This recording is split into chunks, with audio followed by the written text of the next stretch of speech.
हम्म,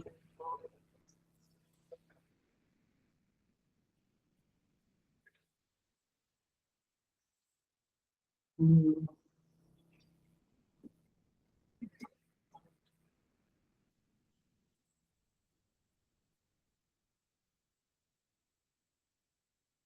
हम्म।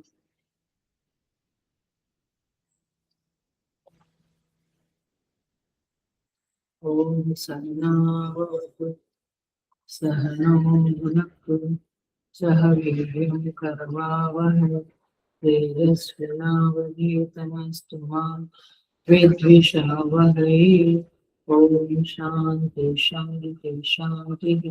समस्त जन कल्याणे निरतं करुणामयं नमामि चिन्मयं देवं सद्गुरुं ब्रह्म विद्वरम्।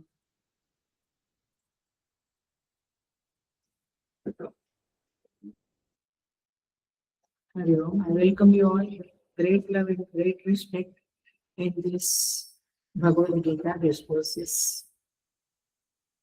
हम 14वें अध्याय पे आए हैं। श्लोका नंबर 21 से चैंटिंग करेंगे। अर्जुन उवाच कैर्लिङ्गैस्त्रीन् गुणानीतान् अतीतो भवति प्रभो किमाचारः कथं चैतान् त्रीन् गुणानतिवर्तते। श्रीभगवानुवाच प्रकाशं च प्रवृत्तिं च मोहमेव च पाण्डव न द्वेष्टि सम्प्रवृत्तानि न निवृत्तानि काङ्क्षति। उदासीनवदासीनः गुणैर्यो न विचाल्यते गुणा वर्तन्त इत्येव योऽवतिष्ठति निगते। समदुःखसुखस्वस्थः समलोष्टाश्मकाञ्चनः तुल्यप्रिया प्रियो धीरः तुल्यनिन्दात्मसंस्तुतिः मानाप्रमाणयोस्तुल्यः तुल्यो मित्रारिपक्षयोः सर्वारम्भपरित्यागी गुणातीतः स उच्यते। मां च यो व्यभिचारेण भक्तियोगेन सेवते सगुणान् समतीतेतान् ब्रह्मभूयाय कल्पते। ब्रह्मणो हि प्रतिष्ठाहम् अमृतस्याव्ययस्य च शाश्वतस्य च धर्मस्य सुखस्यैकान्तिकस्य च। ओम तत्सदिति श्रीमद्भगवद्गीतासु उपनिषत्सु ब्रह्मविद्यायां योगशास्त्रे श्रीकृष्णार्जुनसंवादे गुणत्रयविभागयोगो नाम चतुर्दशोऽध्यायः।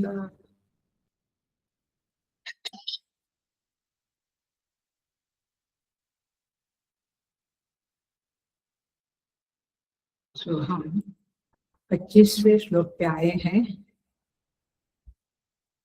वैसे 24 नंबर और 25 नंबर का श्लोक वेदर है, साथ में है। भगवान यहाँ पे 6 द्वंद्वों की बात करते हैं और इन द्वंद्वों में ड्युअलिटी में जो समता कर पाता है वह गुणातीत है, ऐसा भगवान का यहाँ पे संकेत है, आदेश है, स्वकों की उद्घोष है। तो पहला द्वंद्व है सुख दुख स्वस्थ। सेकंड लोष्ट अश्म कांचन, पत्थर मिट्टी और सोना में समान होना, सुख दुख में समान होना। तुल्य प्रिया प्रियो धीर, प्रिय अप्रिय में समान होना। तुल्य निंदात्म संस्तुति की, निंदा और स्तुति में समान होना माने समता को बनाए रखना। मानापमान योग तुल्य, मान और अपमान में समता को बनाए रखना। तुल्यो मित्र हरिपक्षयो, मित्र और दुश्मन में तुल्य रहना, समता में रहना। कोई मित्र है कोई दुश्मन है लेकिन व्यवहार में राग द्वेष न हो गए। ये समता के लक्षण है। सर्वारंभ परित्यागी, कहते हैं भगवान यहाँ पे संपूर्ण आरंभों में कर्तापन के अभिमान से जो रहित है, सर्वारंभ परित्यागी शब्द समझेंगे हम। अभी इतना ही समझो कि जिसमें कर्तृत्व नहीं है, बस। गुणातीत स उच्यते, वह व्यक्ति गुणातीत कहलाती है। He is considered as a गुणातीत। तो हमने बात करी थी कि गुणातीत, जो तीसरा प्रश्न था अर्जुन का, किस तरह से, माने वीर गुणान अतिवर्तते, किस तरह से व्यक्ति तीनों गुणों से परे हो सकता है और गुणातीत की पदवी को प्राप्त कर सकता है। तो उपाय क्या है, ये गुणातीत बनने के उपाय क्या है, ये अर्जुन का प्रश्न है। अब देखो, पूरी गीता में परमेश्वर ने समत्व के ऊपर बहुत बल दिया है। दूसरे अध्याय में समत्वम योग उच्यते भगवान ने कहा, वहां से आरंभ करके ये 14वें अध्याय तक परमेश्वर समता के बारे में बात करते हैं बहुत बार। और यहाँ पे भगवान ने द्वंद्वों में सम रहने की बात करी है, उपदेश किया है।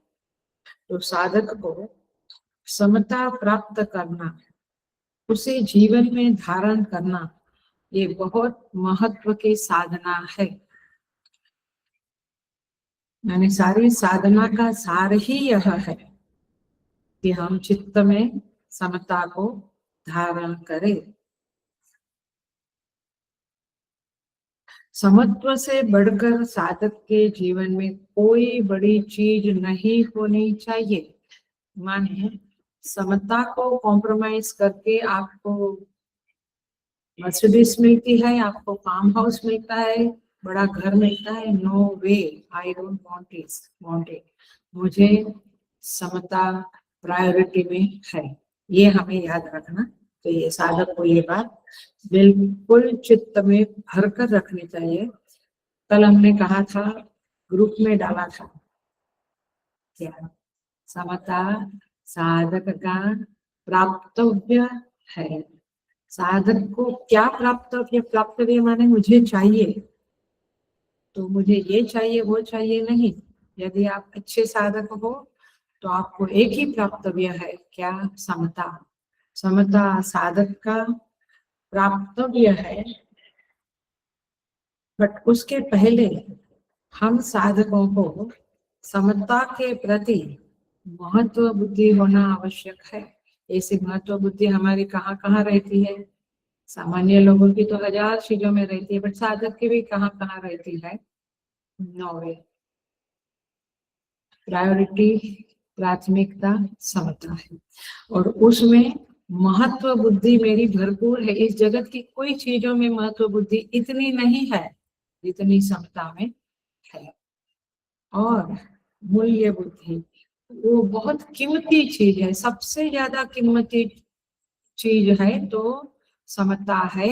ऐसा हमारे अंदर दृढ़ता से कन्विक्शन हो जाना चाहिए,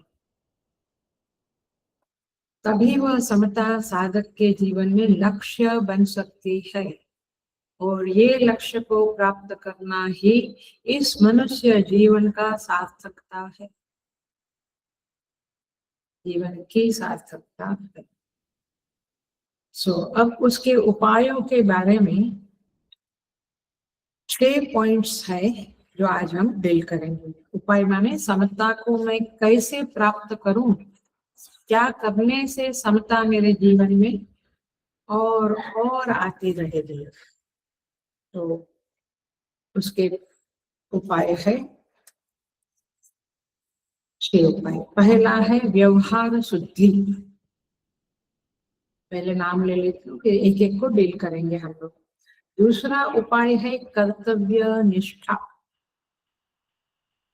पहला व्यवहार शुद्धि, दूसरा कर्तव्य निष्ठा, तीसरा उपाय है लक्ष्य निष्ठा, लक्ष्य निष्ठा, चौथा उपाय है ध्यान अभ्यास, ध्यान का अभ्यास, मेडिटेशन, पांचवा उपाय है प्रभु की शरणागति, प्रभु में आश्रय बुद्धि, ये भी एक साधना है, उपाय है।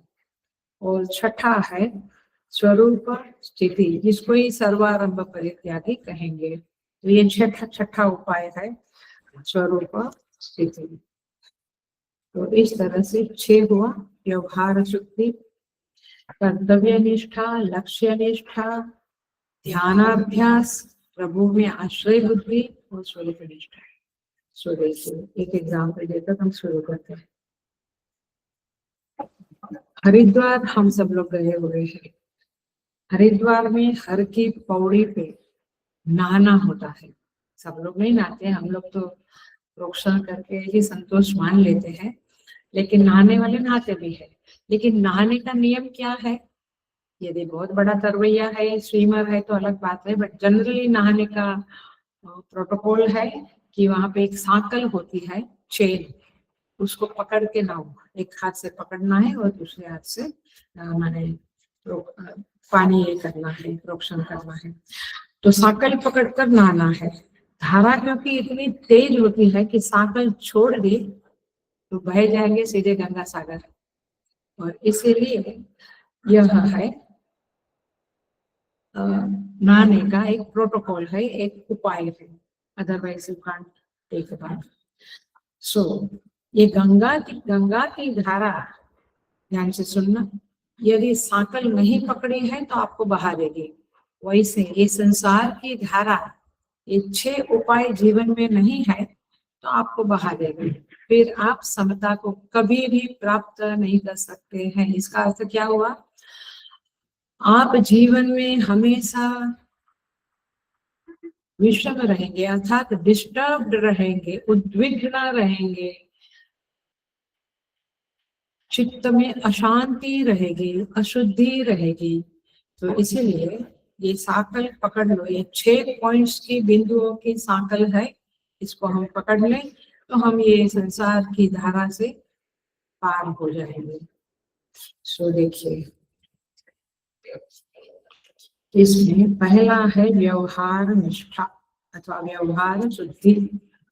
ये क्या चीज है हम देखेंगे। वैसे तो हमको लगता है कि हम ठीक ही व्यवहार करते, कभी लगता है कि मैंने गलत किया, वंस इन अ व्हाइल लगता है कि गलत किया, बट वो इतना हम उसके ऊपर सोचते नहीं। सो व्यवहार शुद्धि का स्वरूप क्या होता है, ध्यान से सुनिए। और उसकी जरूरत क्या है? जरूरत तो यही है कि व्यवहार शुद्धि होगी तो चित्त शुद्धि होगी, चित्त शुद्धि होगी तो समता अपने आप प्रवेश कर जाएगी आपके हृदय में। तो व्यवहार शुद्धि के बाहर, माने व्यवहार शुद्धि यदि हम करते हैं तो बाहर के विक्षेप हमें कम तकलीफ देते हैं। They can not disturb us so fast. माने बाहर तो परिस्थितियां विषम रहती ही रहती है, तो परिस्थिति में जो विक्षेप की संभावना है वो थोड़ी कम हो जाती है। विक्षेप रहेगा लेकिन आपका व्यवहार शुद्ध है तो विक्षेप आपको इतना विक्षेप रूप से दिखेगा नहीं। You will be able to be peaceful, that's the point. तो व्यवहार की शुद्धता से जीवन में पहला प्रभाव है कि परिस्थितियां हमें विक्षेप देने में नाकामयाब रहती है अथवा बहुत ज्यादा सफल नहीं होती है। तो इसका अर्थ ये हुआ, अब समझना धीरे धीरे हम लोग 6 के 6 पॉइंट्स को देखेंगे। और ये वेरी वेरी इंपॉर्टेंट क्लास है साधना के लिए, समता को बनाए रखने के लिए वेरी इंपॉर्टेंट क्लास है। देखो व्यवहार यदि शुद्ध होता है, आप इसको माइंड में एनालिसिस भी करते जाना, थोड़ा विचार भी करते जाना, नहीं तो बाद में विचार करना, बट अवश्य इसको जांचना। व्यवहार यदि मेरा शुद्ध है, व्यवस्थित है, तो मेरे द्वेषी लोग कम होंगे, मुझसे द्वेष करने वाले लोग कम होंगे। और व्यवहार ठीक नहीं तो बहुत ज्यादा विरोधी लोग खड़े हो जाएंगे, ओपोजिशन पार्टी बड़ी हो जाएगी हमारी। और यदि व्यवहार शुद्ध है तो हम बहुत ज्यादा लोगों को प्रिय बन जाएंगे। We will be loved by many many many many many people. But if हमारा व्यवहार शुद्ध नहीं तो हमारे विरोधी बहुत ज्यादा तैयार हो जाएंगे। So now the litmus test is coming. तो परिणाम जो निकलता है हमारे जीवन में, कोई भी व्यवहार किया उसके बाद, उससे आप समझ सकते हैं कि आपका व्यवहार शुद्ध है या नहीं है। आई बात समझ? मैंने शुद्ध है तो हमारे रिलेशंस अच्छे रहेंगे, सब लोग हमसे प्यार करेंगे। और व्यवहार अशुद्ध है तो रिलेशंस बहुत कम हो जाएंगे। मैं, मेरा पति और मेरा बच्चा, एक ही बच्चा है, इतना ही रहेगा, उसमें भी फिर खटर पटर होती रहती है। So the point is this कि परिणाम को देखो और अपने व्यवहार को जांचो। ये आपकी पहली टेस्ट हो गई, लिटमस टेस्ट। हमें कभी कभी लगता है, ये देखो, ये भी हमारा एक माया का मार है हमारे ऊपर।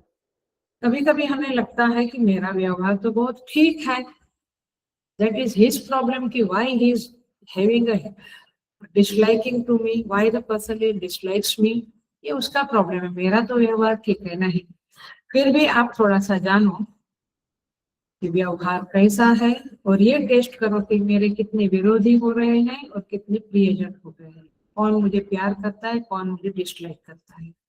सो परिणाम पर दृष्टि डालना ये व्यवहार शुद्धि में प्रैक्टिस है। ये प्रैक्टिस मानी अभ्यास करना है। वैसे तो भगवान वेद व्यास जी ने मनुस्मृति में कहा है, जो मैं हजारों बार बोल चुकी हूँ डे वन से, जब से प्रवचन शुरू किया तब से। श्रूयताम धर्म सर्वस्व श्रुत्वा चैवावधारिताम् आत्मना प्रतिकूलानि परेशान न समाचरेत्। याद आया क्या कहते हैं? क्या कहते हैं? जो व्यवहार मैंने सुनो, धर्म का साथ सुनो। धर्म माने ही व्यवहार शुद्धि, इन वे शुद्ध व्यवहार ही धर्म कहलाएगा, अशुद्ध व्यवहार अधर्म कहलाएगा। सुनो सुनो ये धर्म की बातें और मन में धारण करो। क्या? आत्मना प्रतिकूलानि, जो चीज मुझे प्रतिकूल लगती है, कोई मुझसे झूठ बोले वो मुझे प्रतिकूल लगता है कि अनुकूल लगता है? प्रतिकूल ही लगता है। तो मैं दूसरों के प्रति झूठ ना बोलूं। जो चीज मुझे स्वयं को प्रतिकूल लगती है वह मुझे दूसरों के साथ नहीं करना। इस उपदेश को बिल्कुल हृदय से लगा के रखो, तो फिर आपकी व्यवहार शुद्धि बहुत बढ़ जाएगी, बहुत बढ़ जाएगी, ये गारंटी है। और इसीलिए जो मैं दूसरों से अपने लिए चाहता हूँ वही मैं दूसरों को दूं। मैं चाहता हूँ कि वो मुझे अच्छी चीज देवे, तो मैं भी उसको अच्छी चीज दूं। मैं उसको बुरी चीज दूं और वो मुझे अच्छी चीज देगा, ये भूल जाओ, ये होगा नहीं। क्योंकि हर मनुष्य मंदानापि, माने मूर्ख है तो भी उसको समझता है प्रयोजन, उसको समझता है जीवन में। सो ये हुआ एक पॉइंट, व्यवहार शुद्धि। व्यवहार शुद्धि में एक और रहस्य है, सीक्रेट है, उस सीक्रेट को हम जानें। और सीक्रेट क्या है? ये बिल्कुल माइंड में पक्का कर लो, चित्त में इसको लिख लो कि लेने में, कोई भी चीज लेने में हम स्वतंत्र नहीं है, लेकिन देने में हम स्वतंत्र है। मैं प्यार चाहता हूँ, लोग मुझे प्रेम करें, बट वो उनसे प्रेम लेने में I am not having freedom. वो तो देवे, ना देवे तो ना देवे है। तो हम चाहते हैं कि लोग मुझे सम्मान दे, बट वो अपने हाथ में नहीं है। प्रेम दे, हमें सहयोग करे, कोऑपरेट करे, हम पे ट्रस्ट करे, भरोसा करे, ये हम सब चाहते हैं। किसी के ऊपर थोड़ा सा आप शंका करो वो बिल्कुल गुस्सा हो जाएगा, बोलेगा यू डोंट ट्रस्ट मी। सो हम ये सब दूसरों से चाहते हैं, परंतु इसमें हमारी स्वतंत्रता नहीं है। लेकिन देने में हम स्वतंत्र है, तो फिर कर्मण्येवाधिकारस्ते वाला ही मामला है। तो फिर आप दो, आप सम्मान दो, प्रेम दो, लोगों को विश्वास करो और उनका भला हो सके तो करो। तो ये आप करने में स्वतंत्र है। ये व्यवहार शुद्धि को बढ़ाएगा। कई बार हम कुछ चीज नहीं मिलती, लोग मुझे प्यार नहीं करते, लोग मुझे कोऑपरेट नहीं करते, कोई सेवा में आता नहीं, कोई कुछ नहीं करता, कंप्लेन मत करो। मैंने आप जो चीज में स्वतंत्रता नहीं, उसका गम मत करो, उसका क्षोभ मत करो, वो जगह पे आप देना शुरू करो, then you will see the result. तो व्यवहार शुद्धि में अपनी भूमिका निभाओ, दूसरों की अपेक्षा ना करो, क्योंकि जिस विषय में हमारी स्वतंत्रता नहीं, उसमें क्षोभ करना व्यर्थ है। इसीलिए ये सूत्र व्यवहार का फॉलो करो। धर्म सूयताम धर्म सर्वस्व, वो भी देखा एक सूत्र। दूसरा सूत्र क्या देखा कि लेने की मेरी औकात नहीं है, लोग देंगे तो देंगे, बट देने की मेरी औकात है तो मैं देना शुरू करूं। और ये दोनों करते हुए परिणाम पे दृष्टि रखनी चाहिए कि परिणाम क्या निकलते हैं, मेरे विरोधी बढ़ रहे हैं जीवन में या मुझे प्यार करने वाले बढ़ रहे हैं। ये परिणाम के ऊपर नजर डालना चाहिए। इसमें तीसरा पॉइंट बताती हूँ, 3 पॉइंट है इसमें, माने व्यवहार शुद्धि में टोटल 6 पॉइंट है उपाय के, बट व्यवहार शुद्धि में 3 पॉइंट। तीसरा पॉइंट यह है कि आपको साधक को अन्वय व्यतिरेक का कुशल प्रयोग करना चाहिए। अन्वय व्यतिरेक ये एक प्रक्रिया है वेदांत की। अन्वय माने जोड़ना, व्यतिरेक माने हटाना, माइनस, अन्वय माने प्लस। देखो एक डॉक्टर होता है, एग्जाम्पल लेते हैं, आपको डाइट अथवा डाइटिंग वाला डॉक्टर, चलो डाइट का जो कंसल्टेंट है वो क्या रूटीन डॉक्टर, वो क्या कहते हैं आपको बताते हैं, ये मत खाना, ये खाना, इतना इतना खाना, इस समय खाना, एटसेट्रा एटसेट्रा। अब कोई भी चीज, खाने की चीज कितनी भी गुणकारी हो अथवा उनका उपदेश कितना भी सही हो, बट प्रमाण कौन है इसके संदर्भ में खाने के बारे में? मैं खुद आया, हम स्वयं ही बड़ा से बड़ा प्रमाण है। तो ये कैसे प्रमाण हो गए हम? प्रमाण माने मापदंड, माने हम कैसे, मेजरमेंट माने मुझे पता है कि मुझे कैसा खाना, कितने बजे कितना खाना। ये कैसे बने? अन्वय व्यतिरेक का कुशलता पूर्वक अभ्यास करने से आदमी ये जान जाता है कि मुझे क्या खाना, कितना खाना। बट कई बार हम लोग कुछ करते ही नहीं है, सोचते ही नहीं है, अन्वय व्यतिरेक की प्रक्रिया को जीवन में लगाते ही नहीं है। अन्वय व्यतिरेक माने ये खाना को मैंने शामिल किया तो ये रिजल्ट आया, ये हटा दिया तो ये रिजल्ट आया। ये प्रक्रिया हमें करनी चाहिए, तो इसको कहेंगे अन्वय व्यतिरेक। तो इस तरह से अन्वय व्यतिरेक से भी आप व्यवहार शुद्धि का परिणाम देख सकते हैं। वो देखते जाओ और व्यवहार शुद्धि करते जाओ। माने कभी कभी हमने दूसरों को साथ दिया, सहयोग दिया तो क्या परिणाम निकला, और नहीं दिया तो क्या परिणाम निकले, विरोध किया तो क्या परिणाम निकला, कोऑपरेट किया तो क्या परिणाम निकला। ये सब हमें अन्वय व्यतिरेक से करते रहना चाहिए।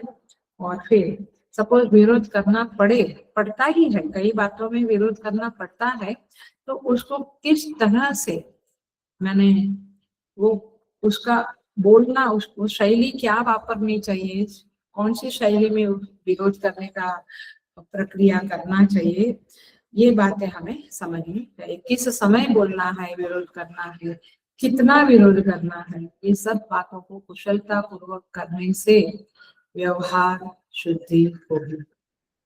तो व्यवहार तो हमारा सुंदर बनना चाहिए। महात्मा लोग कहते हैं कि शुद्ध व्यवहार के लिए आवश्यक है कि व्यवहार में मधुरता हो, स्वीटनेस हो, लेकिन हेलो अटेंशन प्लीज, साथ में असंगता भी होगी। प्रॉब्लम ये होता है कि हम मधुर मधुर होते हैं और फिर हम उसके आसक्ति में पड़ जाते हैं। तो मधुर भी होना है और असंगता भी होनी है। तो इस तरह से चौथा पॉइंट समझो। तो इस तरह से इस वृत्ति को धारण करना है, ये बातों को ध्यान रखना है। धर्म के संदर्भ में लेना देना, अन्वय व्यतिरेक और असंगता। तो असंगता होगी तो पक्षपात की संभावना कम होगी। You will not do the partiality with the people, then nobody will be angry with you. आप पक्षपात जैसे करते हो लोग आपसे नाराज हो जाते हैं। सो असंगता होगी तो पक्षपात नहीं होगा। तो ये सारे ये चारों के चारों पॉइंट्स आप लिख लो, मन में समझ लो, और इसे फॉलो करने से व्यवहार शुद्धि होगी।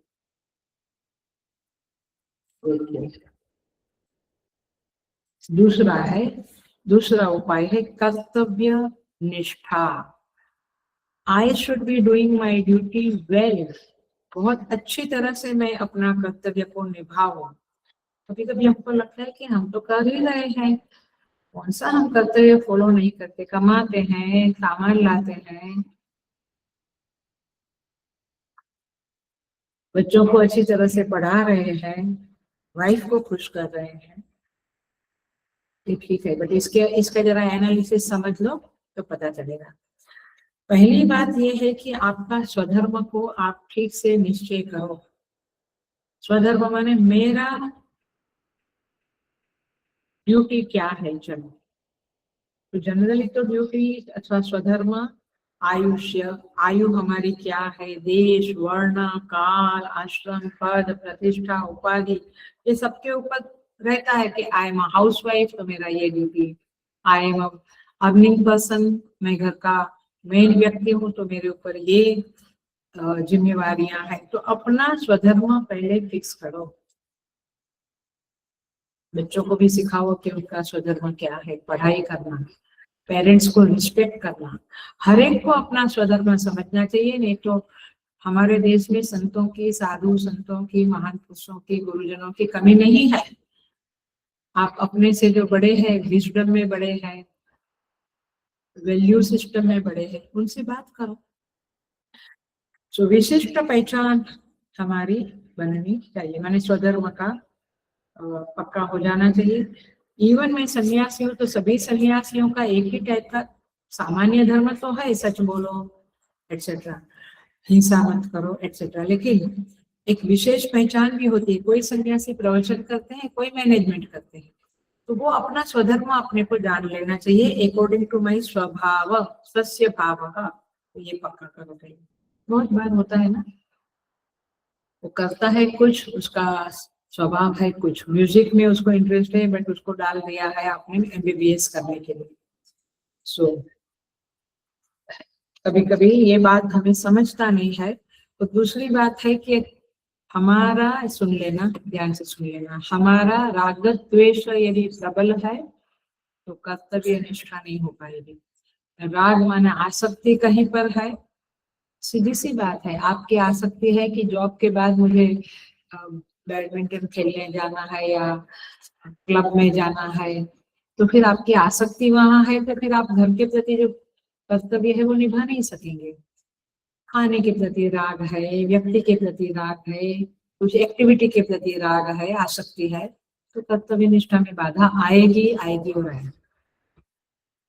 और उसी तरह से कहीं द्वेष है तो भी कर्तव्य निष्ठा में दोष आएगा, क्योंकि आपका कर्तव्य है कि आश्रम में आप सबसे प्यार से मिलकर सेवा करो, बट आपका किधर द्वेष है तो आप उधर सेवा में पीछे पड़ जाओगे, क्योंकि मैं उसके साथ बात नहीं करूंगा, जबकि आपको सबके साथ बात करके कुछ काम करना है।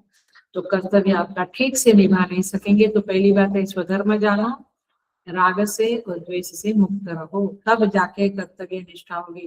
क्लासिक एग्जाम्पल है युधिष्ठिर महाराज। देखो कैसे महान थे, कैसे कर्तव्य निष्ठ थे।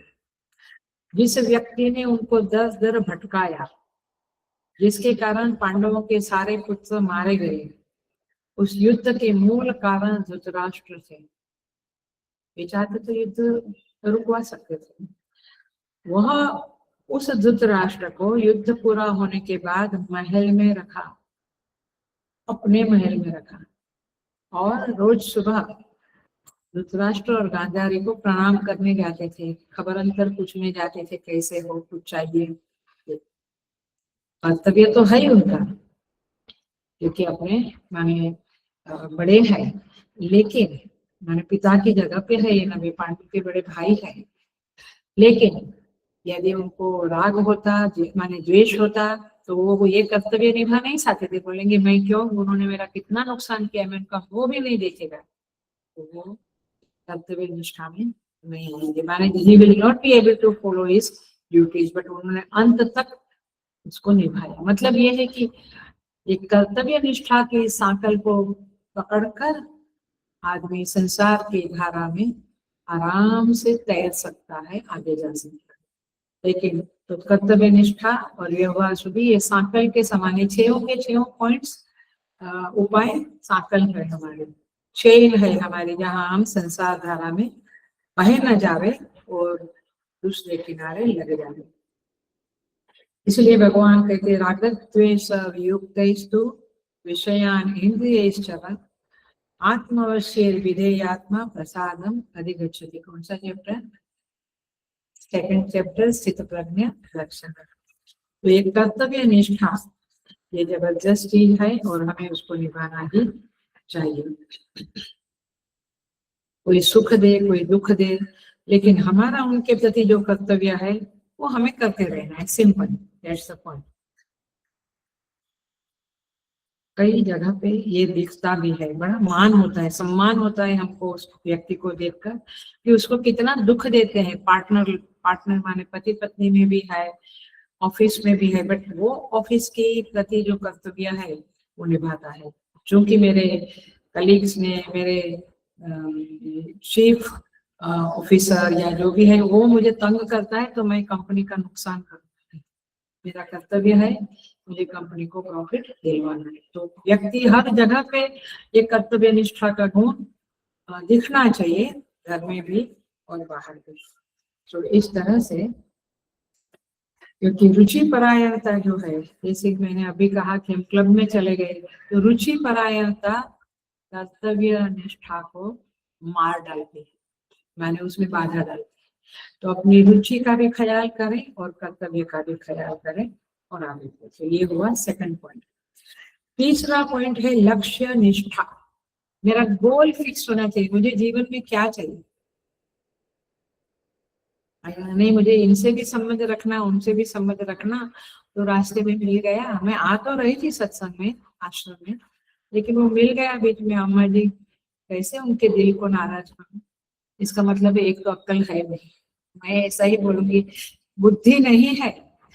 क्योंकि जीवन में आपने लक्ष्य फिक्स किया है कि मुझे ईश्वर की कृपा चाहिए, ईश्वर मुझसे प्रसन्न होवे, तो मेरा जो नियम है सत्संग का वो मुझे फॉलो करना है। फिर थोड़ा सा कहना है कि जरा मुझे सत्संग में जाना है, सॉरी, हम बाद में मिलते हैं या फोन करते हैं। आजकल कहाँ कमी है, वीडियो कॉल करो, गूगल मीट करो, है ना। लेकिन मेरा जो टाइम है उसके बीच में कोई आया तो नहीं चलेगा। तो लक्ष्य निष्ठा, मेरा लक्ष्य मुझे हमेशा याद रहना चाहिए। यदि याद नहीं है तो फिर आप कर्तव्य भी निभा नहीं सकेंगे, व्यवहार में भी शुद्धि नहीं आएगी। तो पहली बात तो यह है कि लक्ष्य क्या होना चाहिए। चलो BMW का है, फार्म हाउस का है, पिज्जा का है, मॉल का है, दिस एंड दैट, बंगलों का, या शादी हो जा रहा है, ये सब लक्ष्य है। लेकिन मूल लक्ष्य क्या है सभी जीवों का, तो उसके बारे में हम थोड़ा सा समझें। तो लक्ष्य जो होता है, हम सब इसको अच्छी तरह से समझेंगे। उस लक्ष्य में दो गुण होने चाहिए। ठीक है, आपको जो परिस्थिति मिली है, घर मिला, व्यक्ति मिली, वो आप निभाओ, वो निभाओ, आप अच्छी तरह से निभाओ। लेकिन लक्ष्य तो ऐसा अंदर हृदय में फिक्स होता है, उसमें दो गुण होने चाहिए। एक तो लक्ष्य वह होना चाहिए जो आपको आगे बढ़ने के लिए प्रेरित करे। जैसे मुझे कंपनी खोलनी है, मुझे एक कुछ एक सामाजिक कार्य करना है, सेवा करनी, कुछ भी आपने जो लक्ष्य है उसमें आपको प्रेरणा मिलनी चाहिए कि मैं इधर भी सेवा करूं, उधर भी करूं, मुझे कुछ, मैं आगे बढ़ूं। तो प्रेरित होना चाहिए, आपको प्रेरित करे ऐसा लक्ष्य होना चाहिए। मैंने अट्रैक्टिव लक्ष्य होना चाहिए, यूं ही कुछ लक्ष्य नहीं होना चाहिए। So that is number one. और वह लक्ष्य आपकी सुप्त शक्तियों को जागृत करे। सपोज आपने सेवा का लक्ष्य लिया है कि वीक में एक बार मैं 4 घंटा 5 घंटा सेवा करने जाऊंगा, तो आपके अंदर जो शक्तियां है ना, काम करने की वो और जाग उठेगी, क्योंकि आप सेवा कर रहे हैं, आप ईश्वर की आराधना कर रहे हैं। सेवा ईश्वर की आराधना ही है। और दूसरा गुण उसमें ये होना चाहिए लक्ष्य में कि वो मेरे द्वारा प्राप्तव्य है, मैं उसको प्राप्त कर सकता हूँ। कुछ मैं पूरी दुनिया का हूँ, मैं सामान्य इंसान, बिल्कुल रूटीन जीवन जीने वाला, माने उतना ही पैसा है जितना मैं रूटीन में खा पी सकूं, और मैं सोचूं कि मैं पूरे वर्ल्ड का सबसे श्रीमंत आदमी बनूं, ये लक्ष्य अचीवेबल नहीं है। तो अचीवेबल लक्ष्य जो होता है, मेरे द्वारा जो प्राप्त कर सकता हूँ, वैसा लक्ष्य होना चाहिए। अब आप कहीं की मोक्ष चाहिए, ज्ञान चाहिए, यदि आपकी ताकत नहीं है तो फिर आप ऐसा लक्ष्य रखो कि जो उसके समीप का हो। माने मैं सत्संग करूंगा, मैं चित्त शुद्धि करूंगा, माने भक्ति करके चित्त शुद्धि करूंगा, ये लक्ष्य आप रख सकते हैं, क्योंकि उसमें आगे बढ़ने के लिए आपको कोई रोक नहीं सकता है। बट आप 1 BHK में रहते हैं और फिर दुनिया का सबसे बड़ा श्रीमंत बनने की कल्पना करते हैं, माने वो लक्ष्य रखते हैं, तो वैसा लक्ष्य नहीं। तो लक्ष्य ऐसा होना चाहिए जहाँ पे आप थोड़े आगे बढ़ सकते हो, माने आपको अचीवेबल है। तो अपना लक्ष्य अपन ढूंढना चाहिए। वैसे तो सबका लक्ष्य एक ही है, हैप्पी रहना, खुश रहना, बट आनंद स्वरूप में प्रतिष्ठा होना, मैं परमानेंटली हैप्पी बनूं, ये मूल लक्ष्य है। तो इस तरह से लक्ष्य को भी फिक्स करना चाहिए, क्योंकि लक्ष्य है, एक गोल है जीवन में, तो फिर आप जल्दी जल्दी आगे बढ़ सकते हैं, अदरवाइज इट्स वेरी डिफिकल्ट। और दूसरी बात यह है कि जब आप लक्ष्य रखते हो, सपोज हम साधु होने का लक्ष्य रखते हैं, और हम सोसाइटी में कोई बीमार है तो सेवा करने गए, या थोड़ा सा सेवा वगैरह ठीक है, बट दिन भर हम हॉस्पिटल के चक्कर काटे, टिफिन देने गए और गार्डनिंग में गार्डनर को मदद किया, इधर फूल बराबर नहीं, और फिर आप साधु नहीं। आपको माला फेरना है, आपको पूजा करना है, आपको ईश्वर की आराधना करनी है। आप ये जरूर कह सकते हैं कि सारा सारा जगत ईश्वर का रूप है, बट फिर उसमें फिसलन भी बहुत है। तो इसलिए जो भी लक्ष्य रखे आप, अच्छा चलो बच्चों का लक्ष्य हम कहें कि उसको आगे चल के डॉक्टर बनना है, इंजीनियर बनना है, और फिर वो 6ठी 7वीं 8वीं 9वीं क्लास में आ गया, तभी भी आप कहेंगे नहीं नहीं भांगड़ा का क्लास भी कर लो बेटा, कराटे भी कर लो ना, थोड़ा सा क्या फर्क पड़ता है। माने हर 10 जगह पे आप उसको ये कराएंगे, और भी बहुत सारे क्लासेस है, मैं आजकल सुनती हूँ, बहुत ज्यादा क्लासेस है, मैंने बहुत विंग्स है जहाँ पे बच्चों को डालते रहते हैं। एनीवे, तो जो लक्ष्य है उससे आप हट गए, तो ऐसा नहीं चलेगा। ऐसे आपको जीवन में ईश्वर प्राप्ति या कहो चित्त शुद्धि का लक्ष्य है, तो आपको स्लोली और केयरफुली, सावधानी से इस लक्ष्य की ओर बढ़ना चाहिए, और उसको उपरामता कहते हैं, बाकी चीजों से उपराम हो जाना। एक अच्छा डॉक्टर होता है, वो भी बहुत ज्यादा ध्यान नहीं रखता है कि मेरे सिटी में कौन सा मूवी आया है, कौन सा पॉलिटिशियन आया है, क्या हुआ। कभी कभी मैं पूछती हूँ किसी से, बोलते हैं आपको कुछ भी नहीं पता है। they don't care, they don't mind, they don't have any interest, उनका लक्ष्य है अपना काम करना। सो लक्ष्य पक्का रखो। चौथा है उपाय ध्यान अभ्यास, मेडिटेशन। ये ध्यान जो होता है, ये समता बनाए रखने में, समता के उपाय ही हम देख रहे हैं, याद है ना, ये समता बनाए रखने में बहुत मदद करता है, बहुत माने बहुत।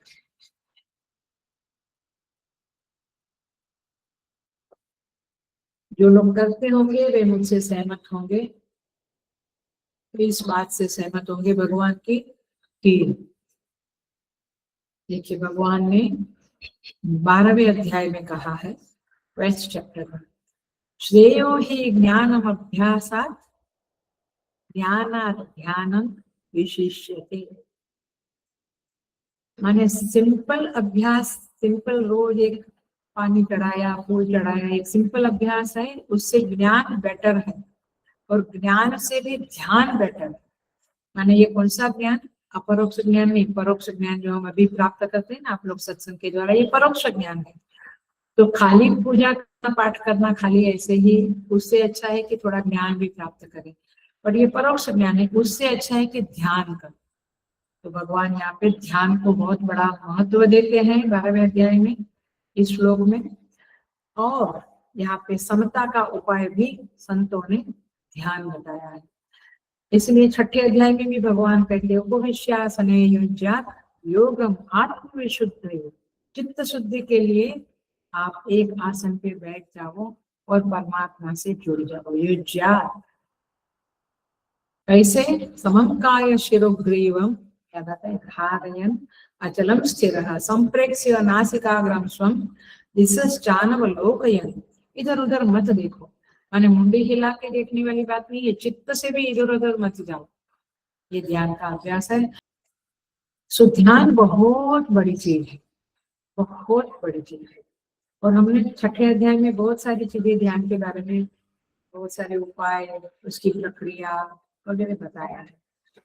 सो रोज थोड़ा 20-25 मिनट भी ध्यान करने से हमारे चित्त में एक शांति का कवच बन जाता है, एक समता का कवच बन जाता है। माने जब हम शांत होते हैं तो परिस्थिति थोड़ी विकट आई, सामने वाले व्यक्ति ने थोड़ा अपमान किया या अप्रिय बोला या कुछ विरोध किया, तो हम इतने नहीं उबल जाएंगे जितना हम ध्यान नहीं करने से उबलते हैं। माने दिन भर में आप देखो, जिस दिन साधना नहीं हुई, न सत्संग हुआ, न पाठ हुआ, न ध्यान हुआ, उस दिन देखो हमारा दिमाग खराब रहता है। So the point is this कि आप विक्षेप है, परिस्थितियां खराब है, लेकिन ध्यान के थोड़ा शांति बढ़ जाएगा और विक्षेप के परसेंटेज कम हो जाएंगे। That's the point. इसका एग्जांपल दो तो पानी पहले से ही गर्म है, इसको गैस पे रखा तुरंत उबलने लगेगा, और पानी एकदम ठंडा है फिर उसको गैस पे रखा तो 10 मिनट के बाद उबलेगा, 5-7-10 मिनट। तो इसका मतलब क्या है? चित्त में यदि समता है, शांति है, ध्यान के द्वारा तो शांति आएगी ही आएगी, हम सब जानते हैं। और फिर परिस्थिति थोड़ी विकट आई, कोई फोन आया, तो हम वहां पे झगड़ा करने नहीं बैठेंगे, हम आर्ग्यूमेंट नहीं करेंगे, बोले ठीक है भैया, okay bye, have a good day, have a good night. लेकिन चित्त उबला हुआ है तो फिर हो गया कल्याण। ये हम सब जानते हैं, ये ज्यादा समझाने वाली बात नहीं है। तो पहले से झुंझला हुआ आदमी जिसमें ध्यान नहीं किया है, वो तो फिर इसका तो फिर मेजर बहुत बढ़ जाएगा मेजरमेंट। लेकिन चित्त में शांति है और परिस्थिति थोड़ी बेकार आई है, तो भी विक्षेप आया है, तो भी आदमी इतना ये नहीं होगा, माने डिस्टर्ब नहीं होगा। विक्षेप शून्य अवस्था में जाना ही समता है। बिल्कुल डिस्टर्बेंस न हो ये समता। महापुरुषों में ये समता रहती, चाहे कभी व्यवहार में भी दिखा दे, अपना गुस्सा दिखा दे, डांट दे, डिस्टर्ब है ऐसा लगे हमें, बट अंदर से वे समता में स्थित होते हैं, प्रशांत शांति उनके अंदर होती है। और जो संसारी चित्त है, जो ध्यान नहीं करते, जप तपा नहीं करते, उनका चित्त तो हमेशा उबला हुआ रहता है, वे डिस्टर्ब रहता है। उनके पास जाने को भी हमें डर लगता है।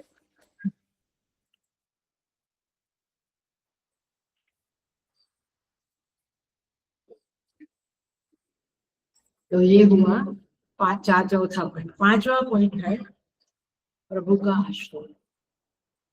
आप देखिए,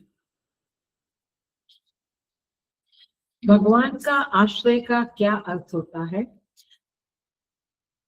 यह होता है कि हम देखो, चित्त में विक्षेप क्यों होता है? डाउट होता है, भविष्य की चिंता होती है, होता है ना, आगे क्या होगा, कैसे होगा, अथवा ये परिस्थिति मुझे क्या कर डालेगी, मेरा कितना नुकसान करेगी, ये सब विचारों से चित्त में विक्षेप आता है। लेकिन भगवान का आश्रय, इसका मतलब यही हुआ कि मन में ये आवे कि मेरे भगवान है ना, मेरे प्रभु है ना मेरे साथ, मुझे क्यों चिंता करनी, जो होगा सो देखा जाएगा। उसमें उस भरोसा को, भगवान के प्रति वो भरोसा, वो विश्वास, वो ट्रस्ट को बनाए रखने के लिए 2 प्रकार की भक्ति करनी चाहिए। आश्रय बुद्धि एकदम से नहीं आती है, वेरी डिफिकल्ट।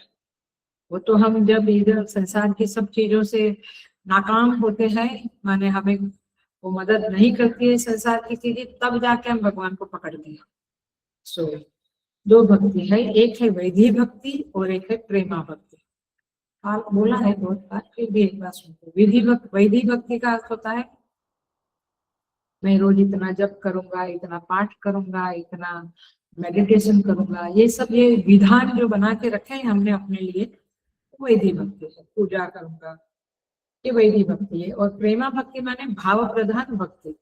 जब आप रोज ये वैधि भक्ति करते हो ना, तो धीरे धीरे भगवान के प्रति भाव जगता है, और भाव जगता है माने प्रेम जगता है। तो प्रेम में फिर आपने कुछ भी किया माने चलता, कुछ भी किया माने आपने कुछ और गलतियां कर दी भक्ति में, तो चल जाएगा, क्योंकि आपकी भावना प्रधान है। सो तात्पर्य ये है कि वैधि भक्ति करो और प्रेमा भक्ति करो, और दोनों के द्वारा आप परमात्मा के अंदर, परमात्मा के चरणों में आश्रय बुद्धि करो। ऐसा आश्रय बुद्धि वाला व्यक्ति क्या बोलता है रामचरितमानस में, सोवत जागत शरण तिहारी। मैं सो या जागूं, जो भी अवस्था है मेरी, मैं आपकी शरण में रहता हूँ। जनरली हम किसकी शरण में रहते हैं? इस व्यक्ति की, उस व्यक्ति की, ये परिस्थिति की, ये पदार्थ की, ये धन की, ये मान की, इसी की शरण में रहते हैं। मान कम मिला तो डिस्टर्बेंस हो गया, मूड बिगड़ गए। तो जागत सोवत शरण तिहारी का अर्थ है आप जैसे रखे वैसे, तेरी रजा में राजी, आप जैसा चाहे वैसा। तो फिर आदमी को समता बनी ही रहेगी, फिर डिस्टर्बेंस होने का सवाल ही नहीं होगा। सो कहते हैं खोटो खरो रावर, मैं खोटा हूँ, खरा हूँ, मैं अच्छा हूँ, मैं बुरा हूँ, मैं जैसा धनवान हूँ, गरीब जैसा भी हूँ, आपका हूँ, ये भावना जब होगी तो प्रभु की भक्ति का आश्रय मिल गया समझो। अभी तो मैं समझता हूँ कि मेरे पति का मैं हूँ, अच्छा मेरी पत्नी का मैं हूँ, माँ का हूँ भूल जाते हैं, और बेटा है मेरा, ये है मेरा। ये आपको जो, जब आपको अपने बारे में इनसिक्योर फील होता है और आपको बेटा सिक्योरिटी लगता है, धन सिक्योरिटी लगता है, पत्नी है ना करेगी सेवा मेरी, वो सिक्योरिटी आप इन सब में ढूंढते हो, माने आश्रय बुद्धि। फिर तो भगवान की भक्ति दूर की बात है, फिर वो एक रूटीन बन जाता है, ठीक है। बट आपको परमात्मा में श्रद्धा है, विश्वास है, ट्रस्ट है कि जो होगा वो सही होगा, ठीक ही होगा, तो वह है सोवत जागत शरणागति। इसको शरणागति बोलते हैं। मैं उनकी शरण में, वो जैसे रखे वैसे। डॉक्टर के पास जाते हैं, सर्जरी होती है, तो आप शरणागत हो जाते हैं ना, वो टेबल पे सोते हुए, इनके हाथ में है मेरा सब कुछ, ऐसे प्रभु के हाथ में है मेरा, ऐसा सोचो।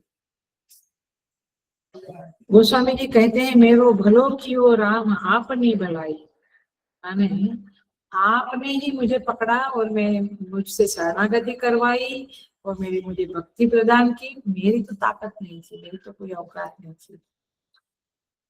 तो इस तरह से आपकी भावना रहती है तो फिर आपको समता आपकी झोली में आ गिरेगी। यदि ये श्रद्धा नहीं है, ये परमेश्वर के प्रति ये संबल नहीं है, संबल का अर्थ होता है कि उनमें ये विश्वास नहीं है, तो फिर कितना भी आप वेदांत पढ़ लो, और वेदांत का ये बातें भी पढ़ लो, 14वें अध्याय में आता है गुणा गुणेषु वर्तन्ते, गुण ही अपने आप में व्यवहार कर रहा है, लेकिन उससे बहुत ज्यादा प्रोग्रेस होने में असंभवता है, माने प्रोग्रेस होने में थोड़ा देर लगेगा, असंभव तो नहीं है, देर लगेगा। लेकिन यदि आपने भगवान में विश्वास कर दिया, उनकी शरणागति कर ली, आश्रय बुद्धि कर ली, तो समता बन जाएगी, और समता बन गई तो गुणा गुणेषु वर्तन्ते हो जाएगा, फिर आपको टेंशन नहीं है। भगवान की स्मृति से जुड़े रहना भी आश्रय बुद्धि है। बट हमारा तो कब होता है, जब इधर से मार पड़ी, उधर से पड़ी, कहीं कोई सहाय दिखती नहीं है, तब जाके, वो भी ठीक है, आप तो जिज्ञासु अर्थार्थी ज्ञानी च भरतर्षभ, ये चारों चार चतुर्विधा भजन्ते माम जना सुखिनो जना, तो जिज्ञासु अर्थात। तो ये ठीक है, बट हम क्यों अच्छे साधक ना बने, हम अभी से ही क्यों भगवान की शरणागति में ना रहे।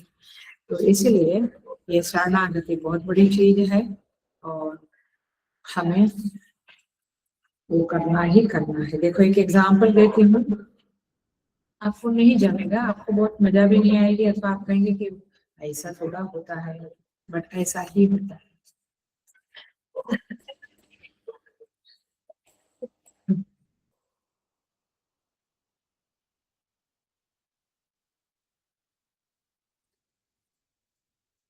एक साधु बाबा थे, नाव में कहीं जा रहे थे, नाव में बहुत लोग बैठे थे, कहीं पार करके जा रहे थे। अचानक गंगा जी में नाव चल रही थी, अचानक तूफान आ गया और नाव हलक डोलक होने लग गई। अब उन्होंने क्या किया, जो साधु बैठे थे उन्होंने क्या किया, ध्यान से सुनना। उन्होंने गंगा जी में से अपना कमंडलू लिया और कमंडलू गंगा के पानी से भरा और नाव में डालने लगे। ऑलरेडी नाव डूब रही है और ये क्या करने लगे, समझ में आया? मैं बहुत होशो हवास में बोल रही हूँ। पानी लेकर डालने लगे, लोग बहुत हाहाकार हो गया, लोग उसको रोकने लगे, गाली देने लगे, बट उन्होंने वही किया। थोड़ी देर बाद तूफान शांत।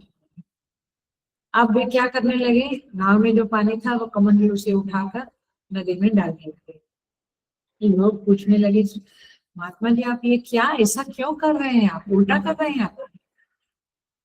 तो वे कहते हैं, मुझे तो वही करना है जो मेरा प्रभु चाहता है। मेरा प्रभु चाहता था कि ये नाव डूब जावे, तो मैं उसको सहकार करने लगा कि चलो और डाल दो पानी। फिर उन्होंने कहा कि नाव बच जाए, तो मैं वही करने लगा जो वो चाहता है वो। आप समझे, ये एग्जाम्पल थोड़ा क्रूड लगेगा, लेकिन बात यही है कि जो वे चाहते हैं वो करें, और ये हम नहीं करते। हम हर चीज में बोलते हैं ऐसा क्यों हो गया, उन्होंने ऐसा क्यों कहा। तुम्हें नहीं पता है, वो उन्होंने ऐसा कहा तो उसका कुछ पाप कम हो गया, एंड भगवान चाहते थे उसको कुछ चीज देने का। तो पाप का बोझा है तब तक भगवान नहीं दे सकते हैं। यू डोंट नो भगवान के कानून, यू डोंट नो भगवान की दयालुता, यू डोंट नो भगवान के इच्छा में क्या क्या होता है। मैंने भगवान हर जीव का उद्धार करना चाहते हैं, ये बात पक्का कर लो आतंकवादी का भी, तब तो फांसी मिलती है उसको। बट मूर्ख लोग नहीं समझते हैं, बोलते हैं उनको फांसी क्यों देते हैं। वो फांसी देने से उसका पाप कटेगा। माने भगवान के जो भी, माने जिसके साथ जो भी हो रहा है वो ठीक ही हो रहा है इन अ वे। उसके पीछे और भी रीजन है, बट सो ऐसी कौन सी परिस्थिति हो सकती है जो भगवत आश्रय लेने वाले को की समता को तोड़ सके। यदि भगवत आश्रय लिया है तो समता टूटेगी नहीं, आप बिल्कुल अलग डिस्टर्ब नहीं होंगे। सो क्योंकि वह भक्त कहता है, राजी तेरी रजा में, तू जो कहता है तेरी इच्छा में मैं प्रसन्न हूँ। ना ही मैं कोई इच्छा, मेरी कोई इच्छा है ही नहीं प्रभु। ये बड़ी स्थिति है, बट ये पानी है हमको, और धीरे धीरे हम उसको जरूर अचीव कर सकते हैं। सेकंड लाइन है, सर्वारंभ परित्यागी। आरंभ माने, आरंभ का सीधा अर्थ है कर्म। जिसने आरंभ का त्याग किया है वो गुणातीत है। इसका मतलब क्या है, आरंभ माने कर्म, कर्म का त्याग किया है वैसा यहाँ नहीं लेना है, बट कर्तृत्व का त्याग किया है ऐसा यहाँ लेना है। आरंभ माने कर्म तो हुआ, क्योंकि कर्म का ही आरंभ होता है, बट कर्तृत्व जिसने त्याग दिया है, माने प्रकृति के गुण ही गुणों में बदल रहे हैं, मैं उसमें कोई कर्ता नहीं हूँ। नान्यम गुणेभ्यः कर्तारं यदा दृष्टा अनुपश्यति। गुणों से अलग कोई कर्ता को वह देखता नहीं है, यानी उसको कोई दिखता नहीं है गुणों से अलग कर्ता। ऐसा व्यक्ति सर्वारंभ परित्यागी है। वो समझता है कि मैं व्यापार करते हुए भी, व्यापार माने कर्म करते हुए भी निर्व्यापार हुआ हूँ। ऐसा व्यक्ति गुणेभ्यश्च परम वेति, वो अपने को गुणों से ऊपर उठा हुआ देखता है, और वह व्यक्ति गुणों में इन्वॉल्व नहीं होता है। So the point is this कि यह व्यक्ति गुणातीत कहलाता है। मूल बात यह है कि साधक को द्वंद्वों से रहित होना है, द्वंद्व से ऊपर उठना है, और इसीलिए वह ये 5 ये 6 सर्वारंभ परित्यागी कर्तृत्व में कर्तृत्व नहीं है। इसका मतलब ये है कि समता में वो स्थित है। इसका मतलब ये है कि वह स्वरूपनिष्ठ है। इसका मतलब ये है वो गुणातीत है। तो इस तरह से यह गुणातीत की स्थिति प्राप्त करने के लिए 6 पॉइंट्स उपाय बताए हैं। आगे का जो आएगा वो और भी हम देखेंगे, लेकिन थोड़ा सा हम और देख लेते हैं। एक मेन पॉइंट्स को एक सामान्य दृष्टांतों के द्वारा देख लेते हैं। मनुष्य का अंतःकरण जो होता है वो 3 तरह का होता है। ये ध्यान से सुनना, क्योंकि बहुत काम लगने वाली चीज है, बहुत काम।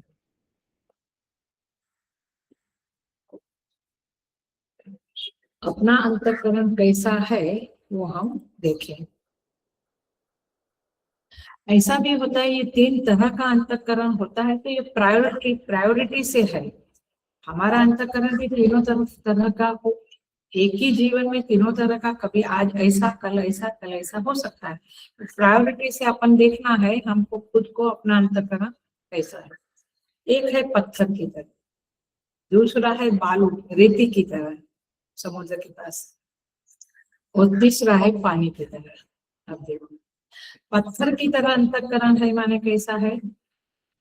पत्थर के ऊपर कुछ लकीर खींचते हैं, वो जल्दी मिटती नहीं है, मिटती है नहीं है। इसका मतलब क्या हुआ? वो अंतःकरण पत्थर की तरह है माने क्या? उसको किसी ने अपमान किया, वो भूलेगा नहीं, वो लकीर मिटेगी नहीं। उसने किसी ने कम मान दिया, किसी ने कुछ कहा, या कुछ परिस्थिति आई ऐसी, वो पत्थर की तरह अंतःकरण वहां पड़ा रहता है। आप उसका गुलाम होकर रहते हैं, माने वो विचारों का, वो भावनाओं के गुलाम बन जाते हैं आप। तो ये है पहला अंतःकरण पत्थर के जैसा। दूसरा क्या है? बालू की तरह, रेती की तरह, माने वहां लकीर तो खींची जाती है राग की, द्वेष की, लेकिन हवा आई तो अपने आप मिट जाती है। मतलब सत्संग की हवा यदि मिली तो आपकी राग द्वेष की लकीरें मिट जाएगी। पत्थर वाला है तो नहीं, कितना भी सत्संग करेगा वैसा का वैसा ही रहेगा। माने इसका मतलब ये नहीं कि सत्संग मत करो, वो भी कभी ना कभी वो अगर हमारे माने वो एग्जाम्पल है ना पाणिनि महाराज का, कि वो कुएं की रस्सी से ये किया तो वो धीरे धीरे ये हो गई, माने घिस गई। ऐसे होगा बट बहुत समय लगेगा। बट बालू की तरह अंतःकरण है तो थोड़े टाइम सत्संग किया तो राग द्वेष हमारे कम हो गए। बोले जाने दो, ठीक है जैसा भी है। तीसरा है पानी की तरह। पानी की तरह माने पानी में लकीर खींच ही नहीं सकते। आया, you can't make a line in पानी। तो ये जो महात्मा लोग हैं, संत लोग हैं, साधु लोग हैं, जो ऊंचे साधक हैं, इन सबकी यही स्थिति है। गुणातीत की तो ये स्थिति है ही है, बट ऊंचे साधक भी कैसे है? उनके अंदर कोई लकीर आप खींच नहीं सकते। आपने कुछ बोला, कुछ परिस्थिति आई, कुछ कुछ आया, कुछ गया, धन हानि, मान हानि, कुछ भी होता रहे, उनके अंदर वो संस्कार बनते ही नहीं है। वो बोलते हैं ठीक है मेरे भगवान की इच्छा। तो इस तरह से ये उसका हृदय गंगा जल जैसा निर्मल होता है, इसीलिए ऐसा होता है। तो 3 तरह का अंतःकरण है। हम देखेंगे, अपने अंदर जांच करेंगे कि हमारा अंतःकरण कैसा है ना। तो ये सारे लेसन्स है। ये आज के क्लास में तो बहुत सारे उपाय और बहुत सारे लेसन्स माने टिप्स आपको मिल गई है। कि जब हम लिखेंगे नोटबुक में थोड़ा, उसके ऊपर विचार करेंगे, तब जाके ये गुण अपने अंदर आएंगे और हम गुणातीत की ओर आगे बढ़ेंगे। अब देखो, गुणातीत की एक व्याख्या है, हेय उपादेय शून्य प्रज्ञा गुणातीत। हेय माने त्याग त्याग त्याग त्याग कर देना, त्यज देना, और उपादेय माने प्राप्त करना।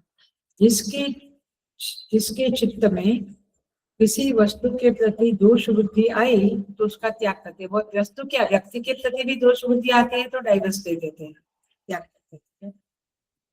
और प्रिय बुद्धि आई माने उसको संग्रह करने की बुद्धि आई, ग्रहण करना है तो उसमें कुछ गुण है तो मैं उसको पकड़ लूं, उसको ले लूं। तो गुण बुद्धि से ग्रहण नहीं करते हैं गुणातीत, दोष बुद्धि से त्याग नहीं, क्योंकि उनकी कहीं दोष बुद्धि कहीं गुण बुद्धि है ही नहीं। तो त्याग और ग्रहण वाला मामला, कोई दिया तो दिया, कोई उधर से ले लिया तो ले लिया, उसको कोई फर्क नहीं पड़ता है। ऐसे ये साधु लोग होते हैं। और इसके लिए गुणातीतः हेयोपादेय शून्य प्रज्ञाः सर्वारंभ परित्याग। आरंभ का त्याग माने क्रिया शून्य हो जाना नहीं, जरा सा ध्यान रखें। कर्तृत्व शून्य हो जाना माने ऐसा नहीं कि महात्मा है कुछ काम नहीं करेगा, कुछ प्रोजेक्ट आरंभ नहीं करेगा, सब कुछ करेगा, बट वो निमित्त भाव से। ऊंचा साधक है, मुमुक्षु है तो निमित्त भाव से करेगा, और गुणातीत है तो उसका कर्तृत्व उसमें है ही नहीं, तो उसको कोई फल मिलेगा ही नहीं, क्योंकि उसने जो पाना था वो पा लिया है। क्योंकि और दूसरी बात है कि उसका उसमें स्वार्थ बुद्धि भी नहीं रहेगा, वो जो करेगा वो समष्टि कल्याण के लिए करेगा। और वो मुझे साधक को जरूरी है करना, क्योंकि उसके कुछ संस्कार बचे हुए हैं, अथवा कहो कि उसका कुछ पुण्य और चाहिए तो वो करता है। लेकिन जगत कल्याण के लिए वो कार्य करता है, अपने स्वार्थ के लिए वो नहीं करता है। उसका स्वभाव ही है दूसरों के लिए करना। अथवा कम से कम गुणातीत व्यक्ति या ऊंचा से ऊंचा साधक वो केवल देह रक्षा, देह की यात्रा हो उतना ही कर्म करता है, उससे अधिक कर्म नहीं करता है। मैंने भिक्षा मांग के आना फिर अपना, अभी भी मिशन में भी ऐसे सन्यासी है जिसे हम जानते हैं, मिशन में तो बहुत सन्यासी है, लेकिन हम जानते हैं कि वे केवल दिन में एक सत्संग लेते हैं, बाकी का समय चुपचाप कमरे में रहते हैं। नो ऑफिस काम में भी देखते नहीं है, कुछ मैनेजमेंट में भी नहीं देखते हैं, और कोई प्रोजेक्ट भी नहीं करते हैं, और किसी से मिलना जुलना भी खास नहीं होता है। जैसे किसी का सुख आया, कोई हॉस्पिटल में तो दौड़ के देखने गए, किसी का शादी है तो अटेंड करने गए, नहीं, वो अकेले रहते। मैंने देखा है ऐसे साथ, और बात भी कम करते, वेरी फ्यू।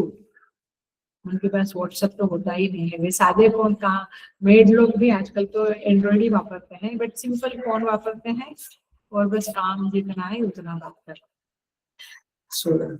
ये है सर्वारंभ परित्यागी, बट उनकी क्या स्थिति है हम नहीं जानते हैं।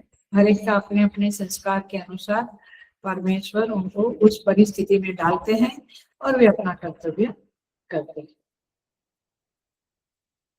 जनरली साधु संतों का एक कर्तव्य ईश्वर ने जो नियोजित किया है वह यह है कि जगत को कल्याण मार्ग के ऊपर अग्रसर करना, जगत का कल्याण के लिए, लोक हित के लिए कुछ प्रवृत्ति करना, ये भी एक साधु का कर्तव्य होता है। तो इस तरह से यहाँ पे सर्वारंभ परित्यागी ये शब्द का अर्थ होता है। और देख लेते हैं थोड़ा सा, मित्र अरि पक्षयो हो, इस श्लोक, इस 25वें श्लोक में आता है दो शब्द, उसको भी थोड़ा देखते हैं। मित्र माने मेध्यति स्नेहति इति मित्र, जो हमें स्नेह करे, प्यार करे, वो मित्र। और शातनाथ शत्रु, जो हमें कष्ट देवे, शातनाथ माने पीड़ा देवे, वो शत्रु कहलाएगा। जो सतावे वो शत्रु कहलाएगा। तो मेध्यति माने मेद धातु के अर्थ में मिद धातु है, और चर्बी के अर्थ में है ना, मित्र है तो मेरा दोस्त है ना। तो इस तरह से मित्र अरि पक्षयो, दोनों के प्रति जिसका प्यार है, माने उसको कोई शत्रु है कोई मित्र है ऐसा नहीं, दोनों समान है, ये समता में स्थित व्यक्ति का लक्षण है। देखिए क्या कहते हैं, जीवन मुक्ति विवेक नाम का एक ग्रंथ है, उस ग्रंथ में कहते हैं यश्च मे दक्षिणं बाहु चंदनेन समर्पयेत समर्चयेत वामं परशुना छिन्देत उभौ तौ मे समौ मतौ उभौ तौ मे समौ मतौ। कोई मेरा एक हाथ के ऊपर चंदन लगावे और कोई मेरा एक हाथ छेदन कर डाले, काट डाले, तो भी दोनों के प्रति मेरी समबुद्धि है।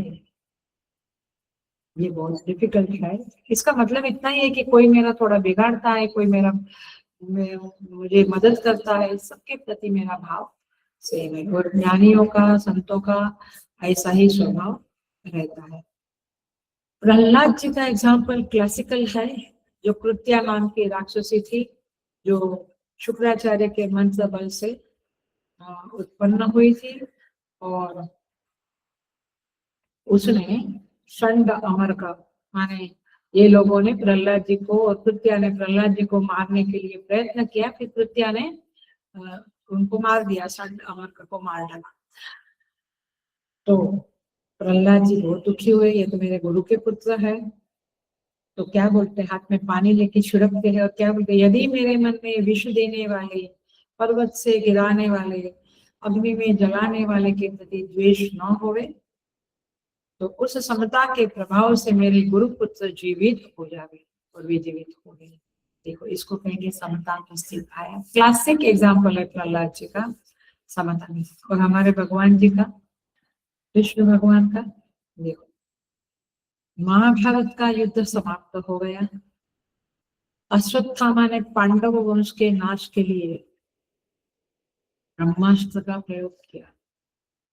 अभिमन्यु तो गया, तो उसमें, और उसकी पत्नी उत्तरा गर्भवती थी। तो अश्वत्थामा ने क्या किया, उस गर्भ को ही बाण चलाया और शिशु को मृत कर डाला। अब कोस और उत्तरा भगवान कृष्ण की शरण में गई और कहा कि अब तो पांडव वंश ही नष्ट हो गया, एक ही था।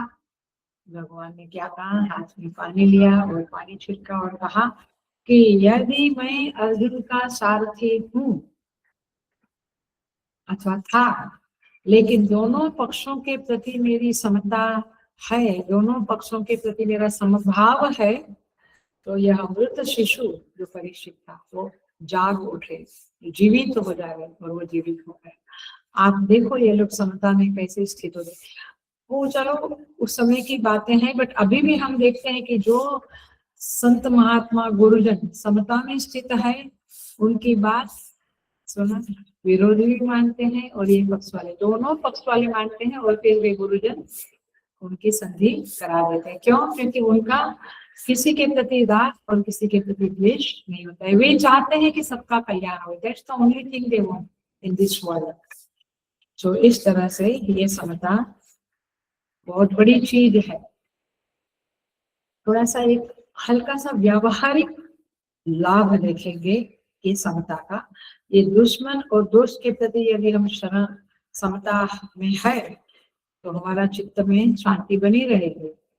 तो कैसे सोचना है, ये प्रैक्टिकल टिप्स है। यदि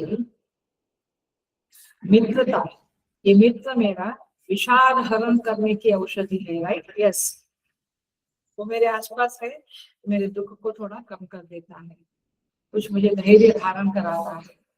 तो मित्र यदि विषाद हरण करने की औषधि है, तो शत्रु किलिंग द नेक, हरण करने की औषधि है क्या? अभिमान हरण करने की औषधि है। जब जब शत्रु मुझे चोट देता है, मेरे अभिमान को चोट पहुंचती है और कम होता है अभिमान। तो अभिमान हरण करने वाली औषधि शत्रु है, और विषाद दुख हरण करने वाली व्यक्ति मित्र है। तो अब बताओ कौन कम है, कौन ज्यादा है? दोनों सेम ही है, दोनों मदद कर रहे हैं मुझे, है ना। सो इसलिए शत्रु हमारे अभिमान को नष्ट करता है, तब भगवान प्रसन्न होते हैं, और मित्र हमें संबल देता है, तभी भी भगवान प्रसन्न होते हैं। सो इस तरह से दोनों समान है, और ये सोचने से हम साधक समता में स्थित हो सकते हैं। क्या बोलते हैं, मराठी में वो बंद है, निंदक नियरे रख राखियो। हिंदी में कई संतों के वचन है, निंदक नियरे राखियो। निंदा करने वाला को आसपास रहना रखो, आप उसको दूर मत करो, क्योंकि वो निंदा करेगा, आपका अभिमान हरण होगा, आपका अभिमान टूटेगा और आप में सहन करने की एक ताकत आएगी और अभिमान नष्ट होने का पुण्य तो सामर्थ्य तो आपको मिलेगा ही मिलेगा। सो और एक बात देखो, ये भी टिप्स ही है, प्रैक्टिकल टिप्स है। मित्र क्या करता है, हमारे हृदय में राग उत्पन्न करता है और शत्रु क्या करता है, द्वेष उत्पन्न करता है। दोनों ही बंधन में डालते हैं, तो वैसे या तो दोनों ही ठीक है या दोनों ही अठीक है, तो आप भेदभाव करने की कोई संभावना बचती ही नहीं है if you this kind of a thinking. Example देखो, पृथ्वी जल अग्नि वायु आकाश, ये पंच महाभूत किसी के प्रति भी शत्रु भाव रखते हैं या किसी के प्रति मित्र भाव रखते हैं। कहेगी पृथ्वी तुम बोलो सुन लो मित्र संवरुण, इंद्र देवता वरुण देवता कहेंगे तुम मेरा पाठ करो तो मैं तुमसे आशीर्वाद करूंगा, और जो मेरा पाठ नहीं करेंगे उनको मैं कुचल डालूंगा। ऐसा नहीं होता, ये सबके प्रति समान होते हैं। यद्यपि कोई आराधना करता है, जैसे विष्णु की आराधना की तो आदमी का पालन पोषण होता है, वो अलग बातें हैं, बट वे लोगों की तरफ से हम जीवों के प्रति समान भाव ही है, वे लोग समता में स्थित हुए होते हैं। तीसरी और एक टिप्स है, वो ये है जहाँ पे मनुस्मृति में कहते हैं अवमानात् तपोवृद्धि सम्मानात् तपसा क्षय, इसलिए सब पढ़ना चाहिए। लोग कहते हैं कि क्या पढ़ना है, इसमें सब कुछ मालूम है। देखो क्या पंक्ति है, अवमानात् तपोवृद्धि, आपका अपमान होता है तो आपका तप बढ़ता है, कोई आपको सताता है तो आपका तप बढ़ता है, आपकी चित्त शुद्धि होती है, क्योंकि पापक क्षय होता है। सम्मान तपसा क्षय, और कोई सम्मान करता है तो आपके तप का क्षय होता है, क्योंकि आपको मान मिल रहा है, आप बैठे हैं, गाड़ी घोड़ा बंगला क्या बोलते हैं, सब कुछ खाना पीना सब आपको बड़े सम्मान से मिलता है, तो आपका तप क्या हो गया, कम हो गया। बड़ी लग्जरियस गाड़ी मिली, लग्जरियस फ्लाइट हेलीकॉप्टर में जाते हैं, घर में सब लग्जरियस है, तो फिर तप थोड़ा कम हो जाता है। तप कम हुआ तो पापक क्षय के लिए जगह नहीं बचती है, पाप का क्षय होने में बहुत निमित्त नहीं बनते हैं। बट जो लोग हमको सताते रहते हैं, हमको बार बार चोट पहुंचती है, इट मीन्स कि भगवान हमसे प्रसन्न है, वे हमारा तप करवा रहे हैं और उससे हमारा पापक क्षय होता है। तो ये बातें यदि हमारे चित्त में है तो फिर हम निराश नाराज नहीं होते हैं। तो इस तरह से यहाँ पे ये 25वां श्लोक पूरा होता है। 26 एंड 27 अगले क्लास में हो, अगले वीक में होगा, सोमवार को या बुधवार को अगले, और फिर 14वां अध्याय समाप्त होगा। अगले क्लास में भक्ति का संदर्भ है और मैंने उस समता की प्राप्ति में भक्ति का क्या रोल है, इस बात को अगले 2 क्लास में हम बताएंगे। ओम पूर्णमदः पूर्णमिदं पूर्णात् पूर्णमुदच्यते पूर्णस्य पूर्णमादाय पूर्णमेवावशिष्यते। ओम शांति शांति। हरि ओम। श्री गुरुभ्यो नमः। हरि